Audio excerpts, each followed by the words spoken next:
Do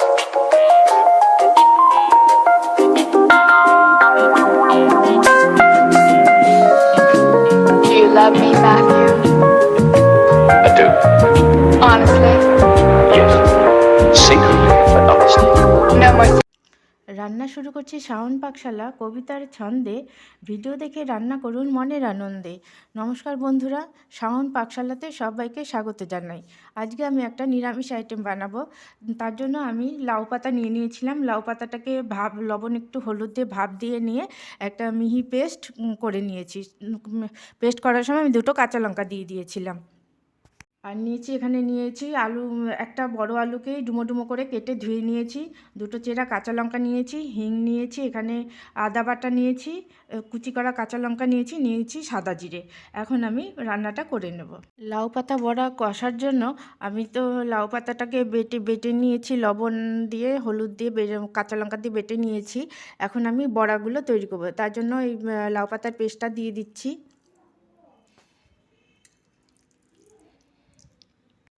লাউ পাতাটা ভাপ দেওয়ার সময় বাটার সময় দুবেলাতেই আমি দিয়েছিলাম, লবণ দিয়ে করেছিলাম।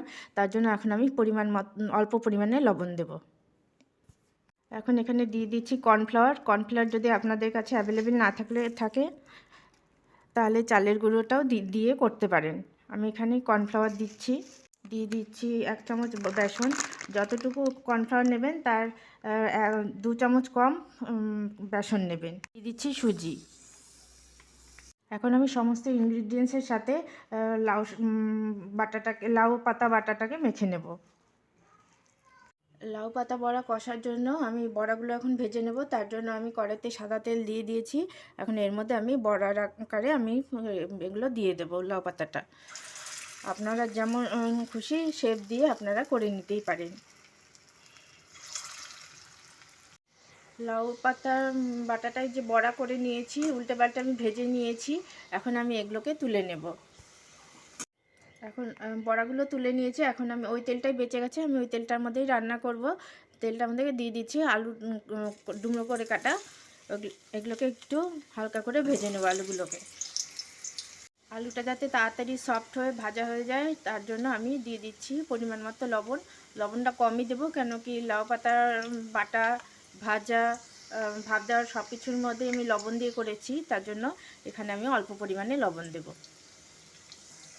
আলুগুলোকে লাল লাল করে ভেজে নিয়েছি, এখন আমি তুলে নেব।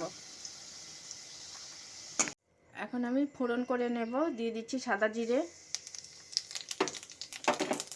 দিয়ে দিচ্ছি হিং, আঁচটাকে লোতেই রেখেছি।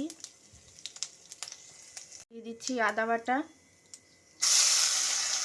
দিয়ে দিচ্ছি কুচি করা কাঁচা লঙ্কা। আঁচটাকে লোতে দিয়ে আমি দিয়ে দিচ্ছি ফেটানো টক দই, হলুদের গুঁড়ো, দিয়ে দিচ্ছি জিরের গুঁড়ো,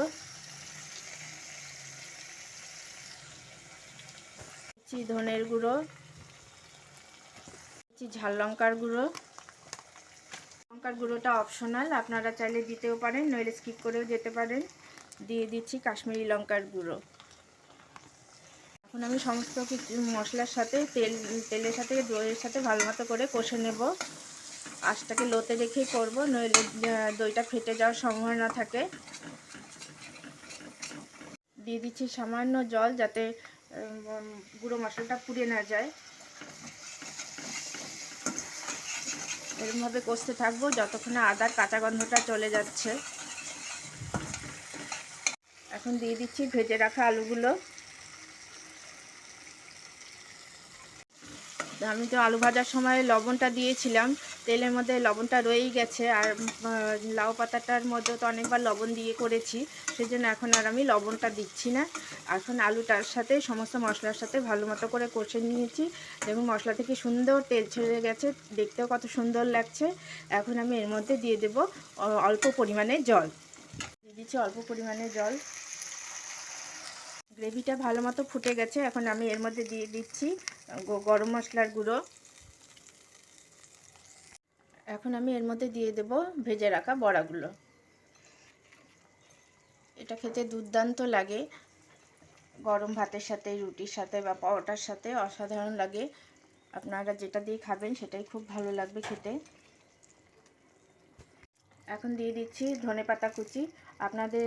আপনারা যদি ধনেপাতাটা খেতে পছন্দ করেন তাহলে দেবেন, নইলে স্কিপ করেও যেতে পারেন। দিয়ে দিচ্ছি অল্প পরিমাণে ঘি।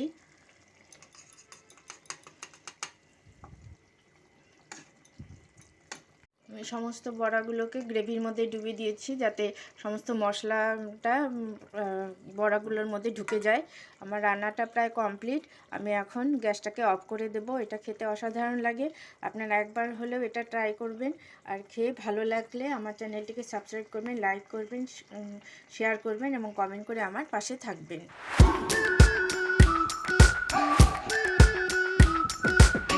We've been waiting for so long. We've been waiting for this time to begin. We ain't